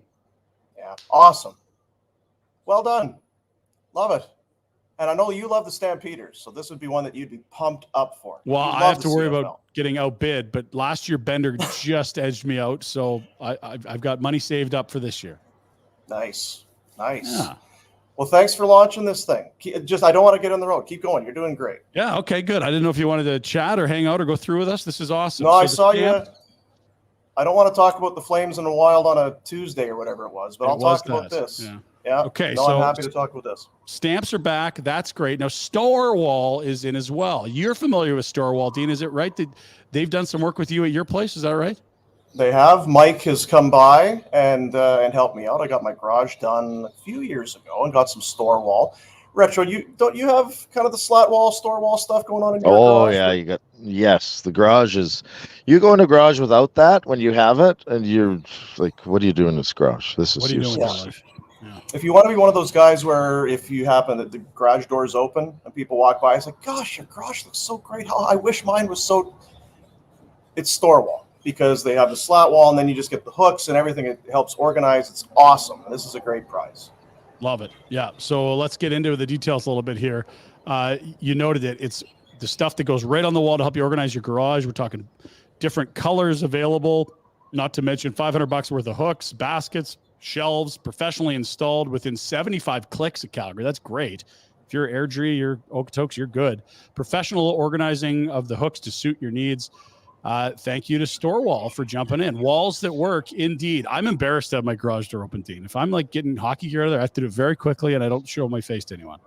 Yeah. Merry Christmas, honey. Yeah. Merry You're going to want Christmas. those hooks. You're going to want those hooks. You know, but actually I've got, and on the other side of the garage, I've got just a strip of the store of the slat wall, the store wall hung up, and then a couple of, it's almost like shelves. And what they do, but it's like just the braces. And then I've got my blue bins hung up there. So when we go out, you just open the garage door, recycling goes in this one, the like your cans and milk jugs and that, it goes in the other. Awesome. Instead of having garage or like garbage cans sitting on the floor and stuff taking up a bunch of room, dunk, dunk, up in the wall, fire it in there. It's the way to go. Vina Nova is back. Dino, of course, it is that time of year. You got to be thinking about jewelry. A lot of guys thinking about proposals. His and hers watches. One winner will get both watches. That would be pretty cool. His and hers. Nice. Big thank you to Justin and Vina Nova. Impressive stuff over there. We were in there the other day, Retro, Dean. It was beauty. Yeah, something. You know what? Something for her. I'm guessing is what the way that would go. And then it's like, oh, did you get one too? Well, I mean, you know. I mean, it was a pair. I just thought it was more about you, babe. More about you, but I just couldn't say no. There's a couple beauties to end here for very different reasons. I didn't ever think we'd be giving away these things. I didn't even know you could. I thought they were too popular to give away. CanadaToUSA.com is a website and a company that helps Canadians travel to the U.S., get deals in the U.S., helps you with some logistics with travel, get deals on insurance, rental cars, and such. How about this? The Waste Management Open experience. Yes, that Waste Management Open. The crazy golf tournament in Phoenix. The incredible 16th hole at TPC Scottsdale. Are you kidding me? 4-day passes for you going right into the jungle in the 16th stadium hole. I love it.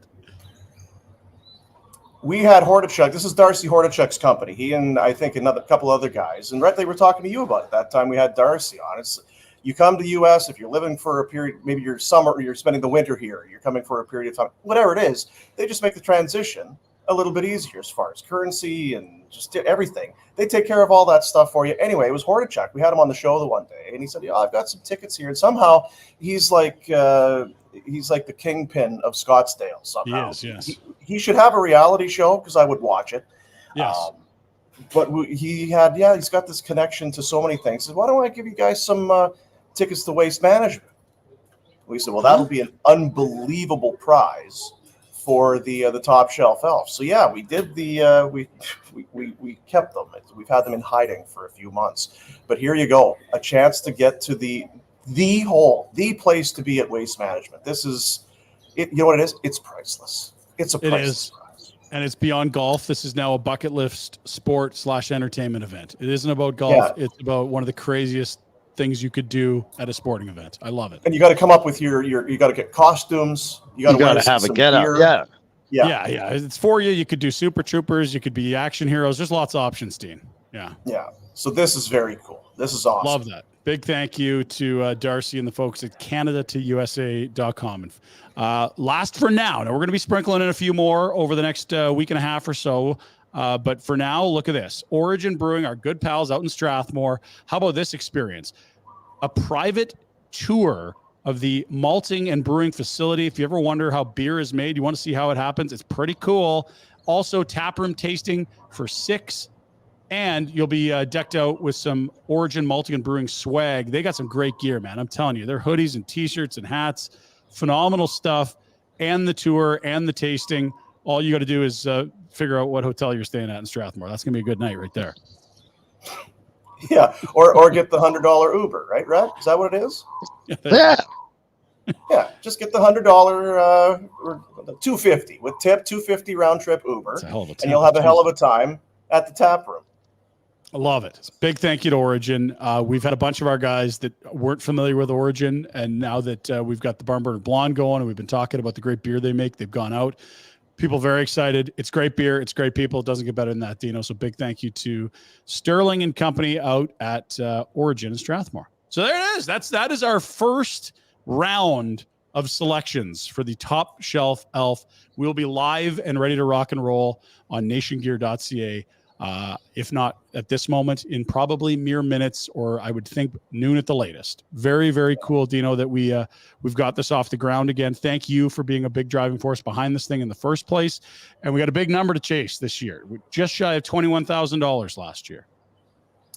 And thanks to you for obviously I'm gallivanting, but yeah, to everybody, Maddie and Jared and Kennedy and everybody who's been working hard behind the scenes to get this thing going. It is at the very spirit of it. It's not about how much time or what kind of thing. It's about raising money. Last year, and it doesn't sound like a ton. When I first heard, there were 19 families that were going to be getting aid because they take the money and then it's some gift cards, it's food vouchers and this sort of thing. It's for families that otherwise just wouldn't have had a Christmas. And then there's a tree and there's gifts and just everything.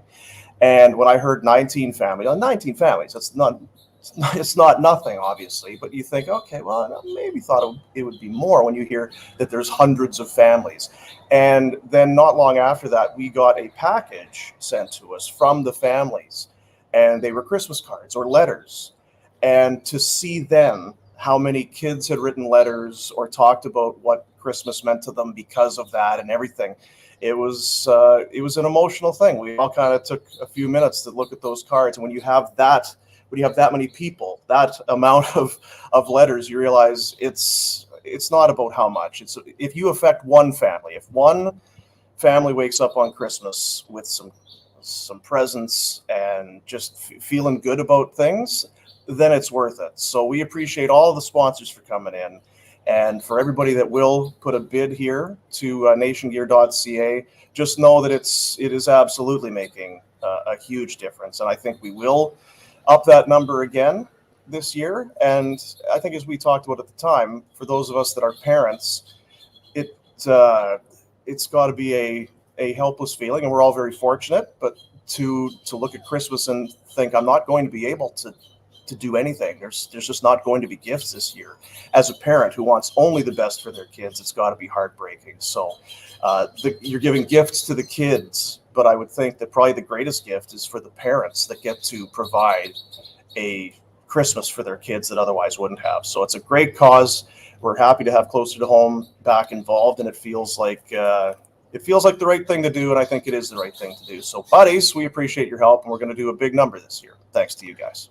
Yeah, and a big thank you. Our presenting sponsor is McLeod Law. They are on board with us for this, Dino, and we've talked about their Calgary roots. We've told you, this is not hey, we opened our Calgary shop. No. This is a Calgary law firm that understands the people here and like the communities they serve. McLeod Law, very diverse, and they share a commitment to making a positive impact in Calgary. That's this right here in a nutshell. Whether it's business, personal, they're in it with you. Professionals with a common goal, helping clients meet their goals.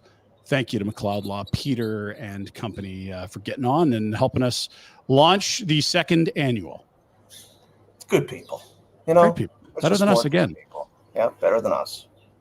Certainly better than the three of us for sure. Maybe Jack. I don't know. Maybe Jack's a good guy. I can't tell yet. I'm a good guy.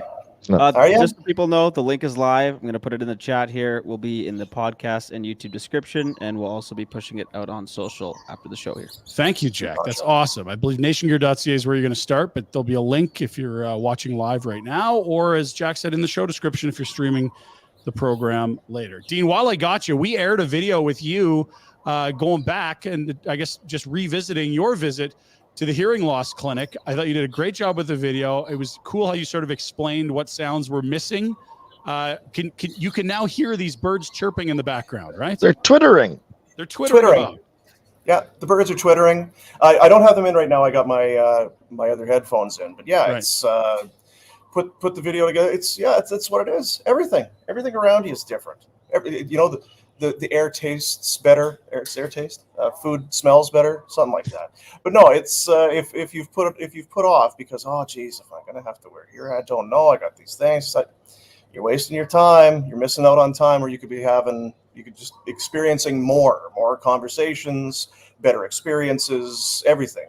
And I kind of tried to relay that when you're in traffic, when you're watching a movie, when you're in conversation, everything is much, much better. And the hearing loss clinic are the very best at it. So, Rhodesy, I know we're going to be doing some giveaways and stuff coming up here. So, follow on social media. There's another company that does things for the right reasons. So, if you're not already, go on Twitter and on Instagram and follow the hearing loss clinic because there might be some chances for you to do some winning.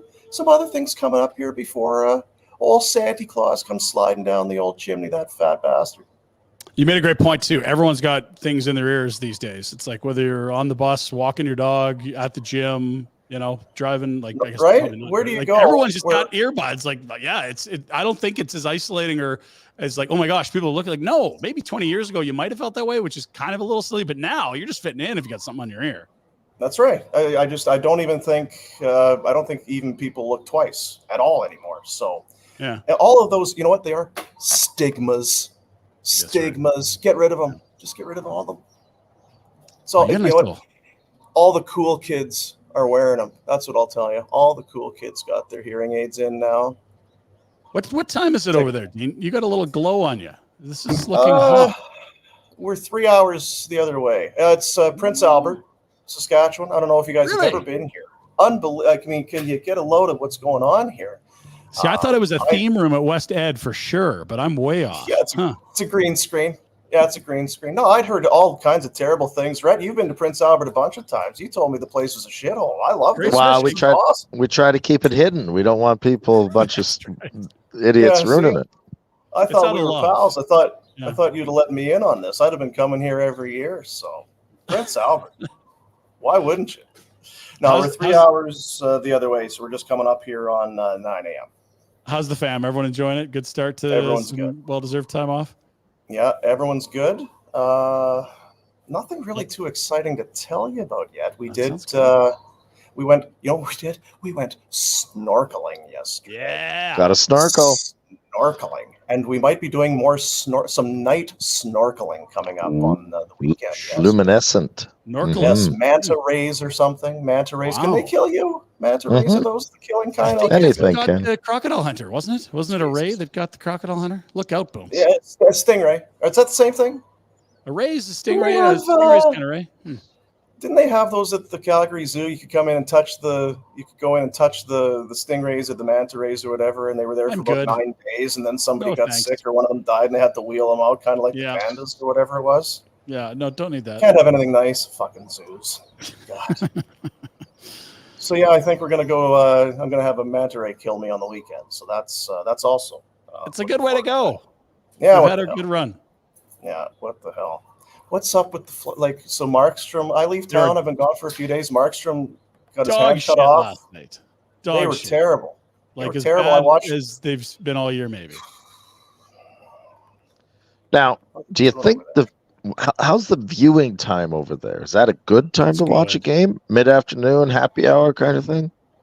I'll be honest. When I'm not there, there's no good time for it. To watch the Wild and the Flames on there's no good time of day. I was also in Prince Albert when it was the epic 3-0 collapse that the Leafs had against the Bruins in Game 7. Oh yeah. So that would have been almost 10 years ago. And if you're outside all day in Prince Albert, you could use a little, let's just go inside and grab a cocktail and cool off for a bit. I think it's just perfect. But to your point, if it feels like work, you shouldn't be doing it, Dean.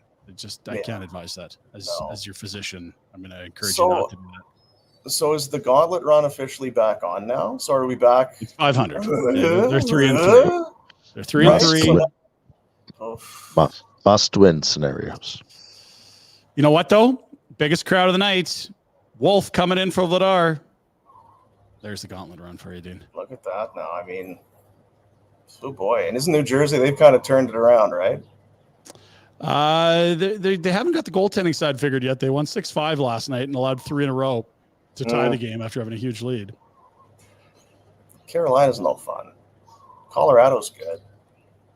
The Colorado, is no Vegas, fun. Minnesota gauntlet is 3 games and 4 nights in different cities, and the Wild haven't lost under John Hines yet. The other 2 probably win their division. That's And didn't we say that? And didn't we say that the Wild are shit, but by the time the Flames play them, they'll have it all They'll be figured back. out. And sure enough, they gun Evison. They bring in John Hines, who's apparently Scotty Bowman or something. 4-0. So yeah, just as soon as the Wild get it figured out, the Flames will get them twice in a couple weeks. So That's right. They'll probably be 8-0 by then. Yeah, that's about right. Well, this is good for Conroy. See, now Conroy can turn his brain back off again. If they're going to lose a bunch, like, okay, we're just selling. Okay, so we're just back to sell mode now. All right, that's pretty good. We had Noodles on. A lot of sales conversations, not a lot of buying chats with our insider today. You'd understand. As it should be. It should be, right? And we told you in the first place, didn't we? Let's get to the end of December. Let's get to Christmas, whatever it is, the 23rd. Let's get to December 23rd, and let's see, are you buying or selling? It'll be pretty clear, and we're on track that it's going to be pretty clear by the 23rd what they are. 8th from the bottom by points percentage. So would you take picking 8th overall this summer, Dino? Does that make you happy, or do you think you can chisel that down to 6 and 5 if you're selling? Like, are you okay with 8? Well, and you know what I'm going to do? I'm going to take that hugely important third rounder from 2026 or whatever the hell it is that we got in the Zadorov deal. I'm going to throw that in, maybe get up to like 7 or 6 or 5 if we throw that pick in there too. Click. Yeah. No, I've been keeping an eye on you guys. You guys hate Elias Lindholm now, hey? Why do you hate Elias Lindholm, Pinder? What's going on? Always have. Elias. I was waiting to spot him, and then the third period came. He scored twice. Oh, yeah, I saw that. I was at the game and taking a look, and Elias Lindholm, he's straight shit, and then he gets 2 goals in the third, so I guess that's okay. But I still, you're not. I think we're. You know what? I kind of fought you harder on it in the summer, Dean, but I'm with where you were at, which is he's a really, really, really great support piece. He's not a centerpiece. Yeah, and it's hard to invest big into that kind of player. There are stars in the league, and maybe they never come available to, and they maybe never come available to you, right? But that doesn't mean, okay, well, let's take the same investment that other teams give their elite players and give it to this guy because it's the best we can get. I don't want that. And we've talked about that for a long time. Just because you're Calgary, you don't take $10 million or $9 million a year, which is what you pay studs, and give it to this guy because maybe he'll stay. No, there's a better way to use that $9 million, I think, on top of what you might get for him. But by all means, if you do want to get out of town, Elias, play better. It would help everyone, including you on your next extension, Elias, if you really want to haul ass and be their best player. Yeah. So on the flip side, as frustrating it is, kind of depressing to watch games like last night where they're just not very good. It's all coming together. It's all for a greater cause. A greater good is coming down the road. So, let's check in on Friday. I think we'll probably have another item or 2 to add to the auction. It's live. It's up and running on nationgear.ca right now, and we'll also probably have, what will it be? The first career shutout for Dustin Wolf will be so Friday morning. You can react to. Good timing for you. Something like that. Yeah. We'll work on that. Okay. I know there's a wine tasting just outside of PA on Thursday night, so I might be a little worse for wear on Friday morning. I would stick to the whites up there. They're more known for their whites in PA. Yeah. They are not known for their whites in PA. No, is that right? You're not right. It's the opposite, actually. Dino, good to see you alive and well. Enjoy the sunshine, and big shout out Tourism Saskatchewan for setting you up. What a spot! Don't let everybody know. Don't spread the news too wide. Yeah, I know. Land of the living skies, Prince Albert, Saskatchewan. Yeah. Thanks, buddies. Grab me a shirt if you see one. Hey, I'll reimburse Done. you. Yeah, will do. Bye. That's better mood than we last saw him. That's great. Love it's it. true. There was a giggle. I'm happy. Sarcasm. He's happy. Ask Reddit tomorrow. We do it for our good buddy Greg at Bonton. He, of course, has got the what do you call it? The hind quarter of beef for the auction. He's going to be thrilled to give that away and raise a bunch of dough for closer to home. He also wants people to have you on your toes tomorrow for questions. It's Wednesday. Tomorrow's Ask Rhett. We have special guests in the studio. So don't mess about. Ask Rhett at flamesnation.ca, I believe, is the email address. You can also reach out on the socials, and we'll funnel those all together for an Ask Rhett segment tomorrow. Be set up and ready for that. Are you coming? Are you giving bets away, or are you still waiting until Friday's football picks to do the bets? I like to wait. I haven't. I was listening to some deep analysis this morning on NFL and stuff. You're a big practice report guy. It's a big day Wednesday. You want to see who's limited, who's full participant. Yeah. Are you playing? Are you not? I need the details. Betway, they're a partner of ours. 19 plus Ontario only. Bet the responsible way with Betway. I've got a couple bigger picture NHL bets. And what do I mean by bigger picture? Well, there'll be some daily bets that include multiple games, and it's just less of this game, one event, but like, hey, what if these two things both happen tonight? One thing I always like to happen is McDavid scoring. He's coming off 5 days. Carolina said just dreadful net minding this season. I love McDavid to score tonight. Jack Eichel, he's playing St. Louis. Eichel's been great this year. If they both score plus 400, love that number. And I'm going to take the Lightning against the Penguins as the highest scoring team tonight. There are 8 games. It's Stars, Panthers, Penguins, Lightning, Knights, Blues, Canes, Oilers. But Tampa's been putting some crooked numbers up lately. Kucherov's having a monster year, Retro. Calgarian, Braden Point's still great. We saw Hedman, 1,000 games getting involved. I like plus 260 for Tampa to have a big night. Yeah, well, I mean, you're the expert on these day-to-day picks, so I would trust you on that. Oh, hey, listen, I did great the other day. What did I have? I had the Pittsburgh, Losing, and Philly. Nailed that. Winnipeg won at home. Nailed that. 2 for 2. We hit our Evan Ingram anytime touchdown prop. Dean was making fun of me for on Twitter. He's had 0 touchdowns all year. We predicted it. Jack, that was nails. You kidding That's me? brilliant. Thank you. Appreciate that. So that's our Betway bets for Betway. Bet the responsible way with Betway, whether you're on the phone, whether it's a desktop, wherever you're, whatever screen you're looking at, get the Betway app for it. DoorDash tonight. Well, I want you to pick a couple maybe dishes and or items that would match the schedule. DoorDash makes it really easy, Rhett, because let's say you need groceries and you're hungry, or geez, like I'd love to get this household item as well. With DoorDash, they can do that all in one big swoop. You don't need 3 separate deliveries. It's called a double dash. You can hit up a couple things on the way. Get the DoorDash app, punch it all in. It's not just restaurants and food anymore. It is a very versatile weapon, that DoorDash app. And get this, for our listeners and viewers, first-time purchases on DoorDash, download the app, put in the promo code NATION25. You'll be getting free delivery and 25% off your first order over $15. That hauls ass. That is great. I've got the sports. You're on food, okay? All right. 5:30 tonight. It's the Heat at the Raptors. Now, you have been part of the North in the past. The Heat, I'm thinking you could go something spicy here. We're going to follow that up. I've watched the Heat. Well, I DoorDashed it last weekend, and I would do it again tonight for sure. It was the Korean fried chicken and rice. It was phenomenal.